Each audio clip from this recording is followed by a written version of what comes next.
அதில் பணிபுரியும் ஊழியர்களை சத்துணவு திட்டத்தோடு இணைத்திடு.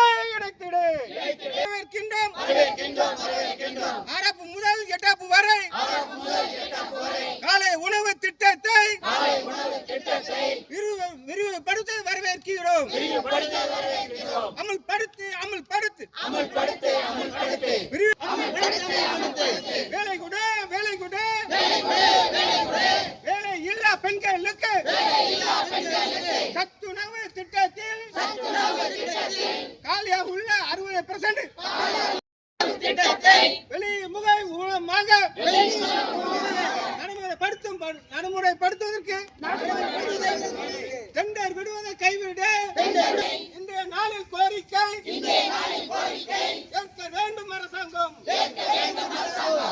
ஒன்று